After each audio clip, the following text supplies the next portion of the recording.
Este é o meu sinal. Português. Você se lembra o que são antônimos? Antônimo significa contrário. Por exemplo, dia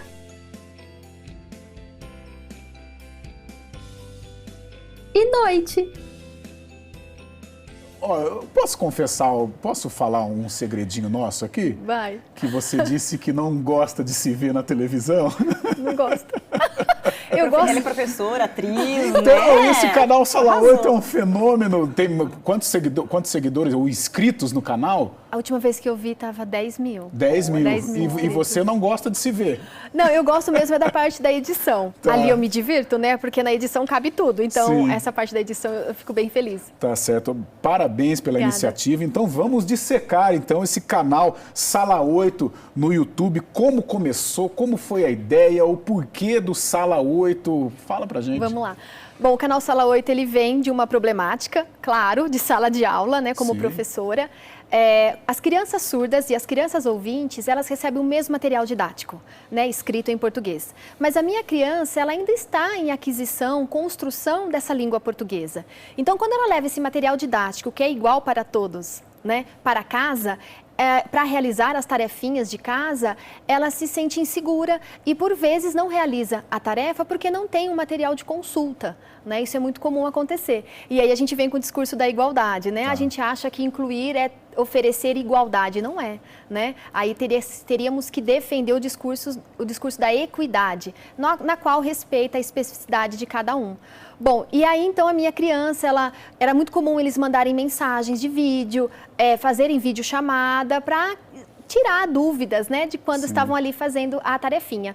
O problema, na época, é que eu dava aula manhã, tarde e noite, né, à noite, inclusive na universidade, e nem sempre eu conseguia respondê-los com tanta prontidão.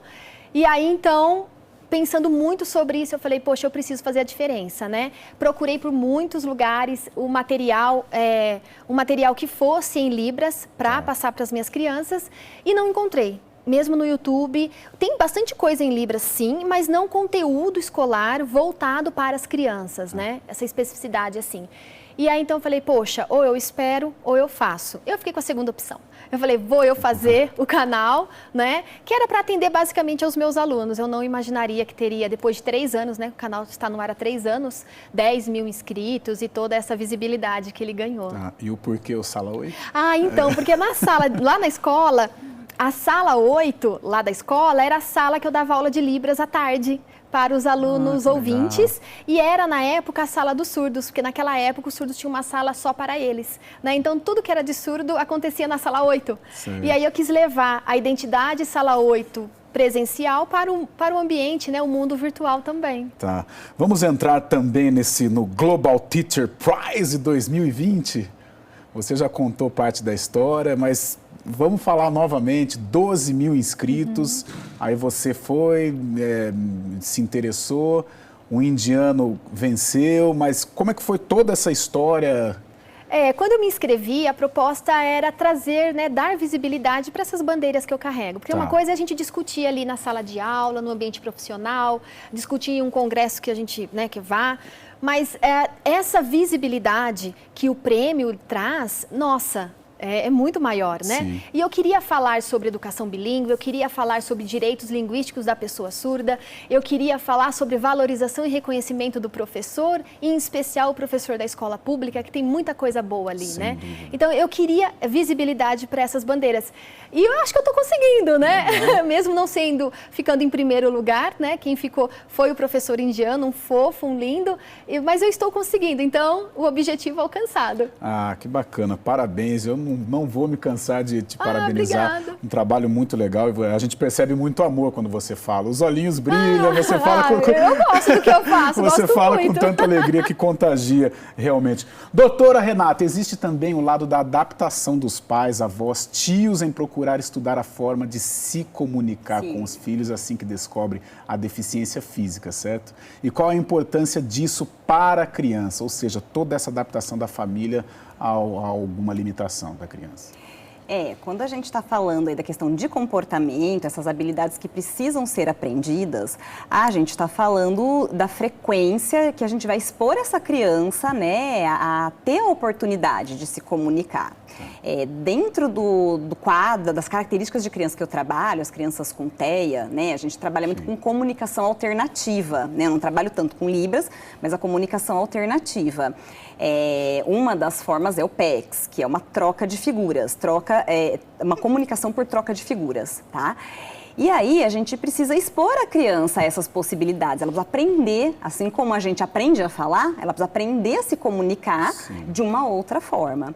E para ela ter um parceiro de comunicação, né, ela precisa ter esse parceiro começando no ambiente familiar. Então ela precisa ter o pai, a mãe, os avós, né? Eu já tive crianças com dificuldade aí auditiva, que daí os pais pensavam nessa possibilidade, o que vocês acham o que você acha da Libras? E aí a minha fala sempre é essa, vocês vão vocês vão falar com Libras, né? Vocês vão permitir que a criança também tenha essa possibilidade de aprender com vocês, né? Então, assim, a gente está falando desse ambiente que vai ensinar comportamentos. Então, é muito importante que as famílias, que os pais também entrem, né, no tratamento, no caso, que aprendam esses recursos para poder ensinar para a criança e até para a sociedade, eu vejo, né? Porque daí é isso, a gente também precisa não só ter um ambiente restrito, a gente precisa ter uma sociedade que também entenda, né, a médio e longo prazo. Ô, Renata, existe algum problema assim com relação à aceitação? Você já passou por isso?